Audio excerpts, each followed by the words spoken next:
Whenever people become interested in smuggling, it's also because we tend to see a quote-unquote crisis on the ground. When I see press releases, media coverages about what these migrants go through to get to Europe, to get across to the US, to get to Canada, and the extreme difficult situations and dangers they face, my immediate thought is, if you are willing to face this, because really you are risking your life. If you are willing to do this, I'm sure you have very good reasons. No, human smugglers has never been as thriving as today. Smuggling has started now to be resilient. Do I stay in this place and maybe risk the life of my child? Or do I try to leave, even if illegally, and try to save my child?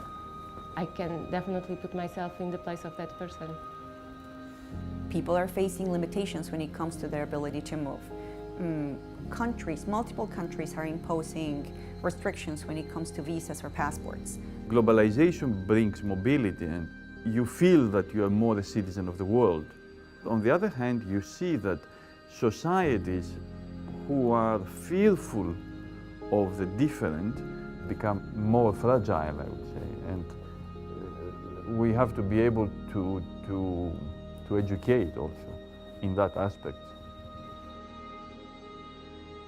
As an undergraduate student, when I first became interested in smuggling facilitation, I thought this has to be a topic that everybody must be writing about. And to my surprise, there were very few scholars who had actually engaged in the study of smuggling facilitation. So we are always overloaded with work. An academic's life is it's not very glamorous, but it is an awful lot of work. There's a lot of information. Not only did I have to read a lot, but I had to reduce and condense a lot what I had to say to students, taking into account what they know and being also able to give them the gist of what I wanted to achieve. UNODC does this for us. Somebody's already done all of this beautiful work and packaged it, but not packaged it in a rigid way. UNODC did the research for us and condensed the information. And what is very interesting is that it is in a module system which allows me to pick and choose. So there's less work for, sort of course design work for you to do, but you can still sort of make it your own. And it is a ready-made material which I don't have to follow blindly. It's an easy, fast way to teach such a complex phenomenon. It saves me a lot of time. We brought together many people from different countries. We're working now with at least 40 professors from all around the world.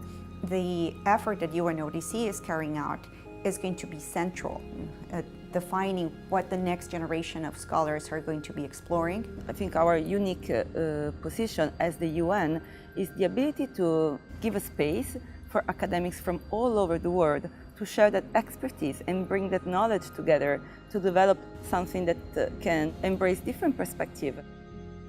What we tried to do was not to make these modules excessively theoretical, to make them practical and to make them that they are feasible, that they are not ethereal things that cannot be engaged with from a pragmatic point of view. The discussion-based case approach is particularly stimulating.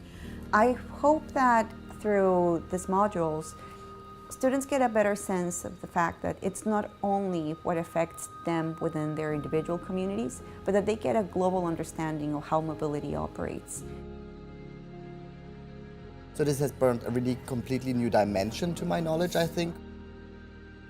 I'm very excited about the possibility of students being able to start conversations of their own into what is crime, what is smuggling. What I really enjoyed was that it kind of made me think about other gray areas that I didn't necessarily think about before. One of the things you need to do as an educator is to help students think about, well, what's my place in this phenomenon? Like, where do I want to place myself? Where do I want to be? What are some of the discourses that I want to be, pushing forward? What's my intellectual agenda? Those kinds of things. And so I think it's really useful in that sense. I think that they will learn a lot, and it will be useful to them in totally different aspects. By teaching these modules, professors as well as students are going to see many of their own experiences reflected in the content. to talk about kind of global mobility is also to sort of talk about humanity, I think, on some broader level. So that would be my pitch to students. Like, you gotta take this class because you will understand yourself as a human being better. You will learn a lot about other people's thinking, and you will be able to think better afterwards. That's very profound, but I think that's what I would tell them.